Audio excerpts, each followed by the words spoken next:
Hi guys, is it bedtime again? Already? The days just keep going by, don't they? Tonight I want to read you a story called Do Not Take Your Dragon to Dinner. We've read another dragon story. They're awfully fun. Remember that a dragon is an imaginary animal, but fun to read about. Here we go. It's a special occasion. It's time for a treat. Time to dress up and go out to eat. But carefully consider your dinner's guest list. For my friend, I simply must insist. Do not take your dragon to dinner. A rude guest like a dragon disturbs everyone. He barges right in, he spoils the fun. A wing in your face, a tail in a drink, and worst of all, that distinct dragon stink.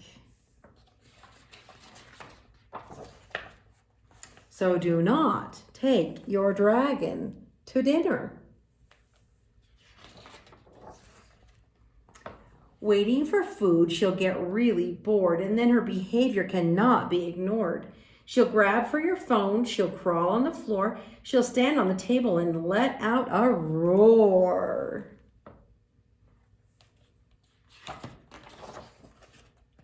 So do not take your dragon to dinner.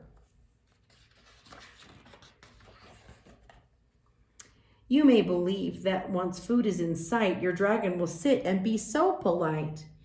But he'll pack up his bowl, he'll drink with a slurp, and then he'll let out a fiery burp.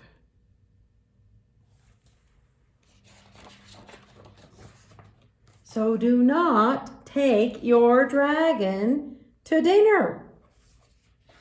Oh, burp. Big burp by the dragon. Fiery burp. Dragons are known for taking big bites when the food spills back out. It's a terrible sight. She pounds on the table, she plays with her food, she picks at her fangs. She's very, very rude.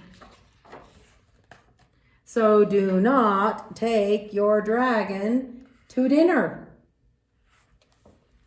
There's lots of kids taking dragons to dinner in this story, but my dragon is very special to me. Celebrate without him?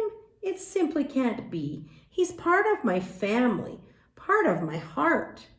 What can I do so we don't have to part?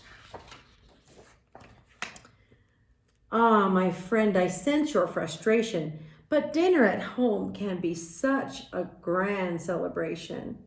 You can ask your dragon to help with the meal. Its flame can sear, his claws can peel. So they're going to make dinner at home, and the dragon is going to be part of the cooking. We can set the table, put each dish in its place. He can light the candles with incredible grace.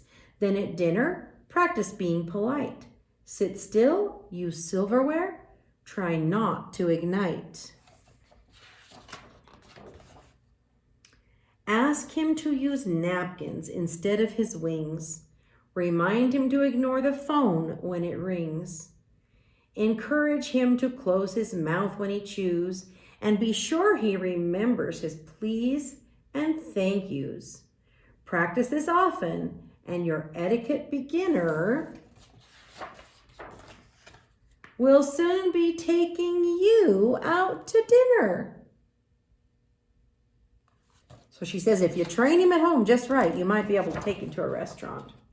What do you think? Would you take a dragon out to dinner? I don't know. Might not be a lot different than taking toddlers out to dinner. They haven't quite learned their manners yet either. I hope you know your manners for going out to eat. I hope you're ready for bed and a good night's sleep tonight. If you remember, you can take AR tests on all the books that I read to you.